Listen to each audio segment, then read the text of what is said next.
how you've done it. Said his name out loud. We get a Christmas episode for episode 11 of season 3 of Tales from the Darkside called Seasons of Belief. That debuted on December 29th, 1986. And here we get a family consisting of 2 kids, Stefa and Jimbo, that want their parents to tell them a story, but they don't want any corny Rudolph the Red-Nosed Reindeer or Santa Claus story. They want something really intriguing and really interesting. And so their parents, tired of dealing with their complaining, decide to give them a story. An actually really scary one about this creature called the Grither, which is a monster that lives in the North Pole and will kill anyone who says his name, kind of like Voldemort.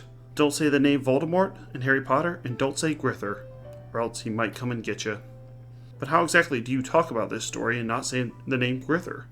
Maybe they should have given him a code name like G. This episode was written and directed by Michael McDowell, so you know it's going to be a good one. We've talked about him before. He did Nightmare Before Christmas, he did Thinner, he was friends with Stephen King, and he's written some of the best episodes of Tales from the Darkside, like Inside the Closet, Anniversary Dinner. And this is actually the highest rated episode of Tales from the Darkside. Well, it's not my personal favorite. We'll go over why exactly that is, and read some reviews in a few minutes. Now, this episode does drag in the middle, since they don't really tell the story of the Grither, since he tells the story of the Grither within 1 minute, and then he goes on describing what he looks like with long arms, like boa constrictors, and his ears get bigger every time someone says his name, and apparently the Grither is actually tracking them down, so they keep saying his name, which the kids say all the time, and the adults initially don't say his name, but then start saying his name too. I thought they would continue not saying it, but I don't know, they just join in. Repeat this over and over again. It would have been better, I think, to actually have a well thought out story.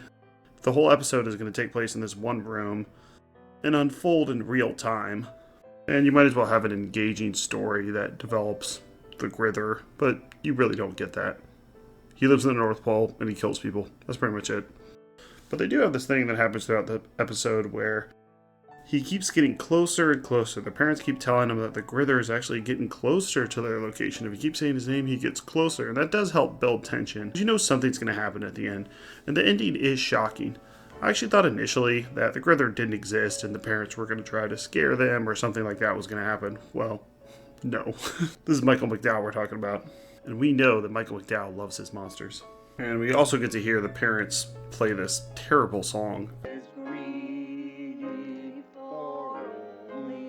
They play the piano twice in this episode, and it gets a little boring. But finally, we get the reveal. Is there a Grither? Yeah, of course there is. And interestingly, the Grither takes out the 2 parents, since the parents were the ones who came up with this story. And it's not clear of whether the parents actually thought this thing was real or not, because it seems like at the beginning they think that it is real, but then they keep saying his name and keep antagonizing the kids. It's almost like they know that it's real and they shouldn't say his name, but they just continually keep doing it, maybe convincing themselves that this thing doesn't actually exist, and it does exist. There's also a play on the parents telling their kids that Santa Claus doesn't exist. So I think I'm going to give Seasons of Belief a 7 out of 10, solely for the ending. I'd say it's a 5 out of 10 up until that point. But the ending really saves it, and we don't ever see a monster like this again in Tales from the Darkside, where we have these 2 huge arms that just burst through the windows and crush the people's skulls. Could have maybe used a little more blood, though. But decent job, Michael McDowell. The little girl Stefa was played by Jenna Van Oy, who we saw previously when I reviewed Monsters. She played the character the little girl, Amy, in one of the best episodes of Monsters, Gloom Glam. She was also in the movie Born on the 4th of July. Dr. Dolittle 3, she was Stevie in the TV show The Parkers. She also made some music. Alright, let's check for tunes. But it's the sweetest damn addiction that I've ever had. It brings me up, then down again. But I just got to have my coffee and then... Think she's going for the coffee house vibe? I think so. Father was played by E.G. Marshall, who's one of the jurors in 12 Angry Men, and was in a ton of movies from the 40s and 50s. 1956, The Scarlet Hour. 1970s, Tora, World War II movie, so he's been around for a while. So let's look at some reviews. This person gave it an 8 out of 10. Don't say the name of the Grither. I just did. Season of Belief is a return to form for Tales from the Darkside, offering this Christmas-themed episode as the great Marshall, the father of 2 kids. He didn't really do that good here, but he's a good actor. Tells them a scary story about a creature from the other side of the North Pole, while his wife, played by the very pretty Margaret Klenek. Yeah, I will note that I thought at first this was like the grandpa, because this guy is like 30 years older than his wife, but that's Tales from the Darkside for you. I love casting old people. They can't help themselves. There has to be like a 90-year-old in every single episode. Helps to embellish the fantastic nature of it. The episode is impressive due to how almost in its entirety this is about Marshall weaving a feature tale to frighten the kids who at first aren't buying the Grither, but as the wind picks up and the lights flicker, well, that's right at the end. They actually should have done that more during like the episode. Rather than just play piano and sing songs, there should have been more of that. But at the end, they start flickering. The kids begin to believe that the Grither is quite real. He is. Although their parents try to discourage and encourage fear in this delicate balancing act, the shocking ending where the belief becomes so strong that it gives life to something quite made up. Lastly, another 8 out of 10. Here we have a really clever plot that's really scary, brought down by horrible child actors. The plot is E.G. Marshall, from George A. Romero's Stephen King's Creepshow, and his wife tell their kids a scary story on Christmas Eve of the Grither, a big creature that eats little children. Well, actually the creature eats everybody, because the creature eats... It does not discriminate. It actually doesn't eat the children. But as the story goes on, the kids get more and more scared, and by the end we learn that the Grither is not a myth. Violent and scary ending works really well to a poorly acted episode, written wonderfully.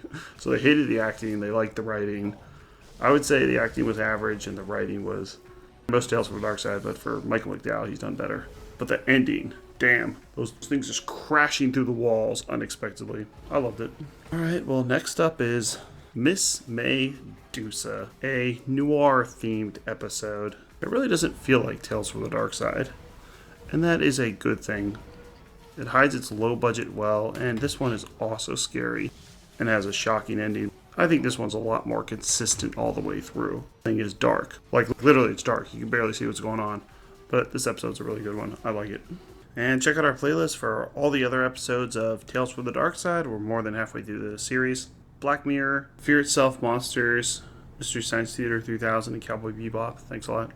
Be the ice cream on an apple pie, so won't you be my lucky penny? Oh, it's not all gonna be waterfalls and butterflies, but I'm not out there looking for the perfect sunrise. I'm not under the illusion that it's figure eights and Ferris wheels.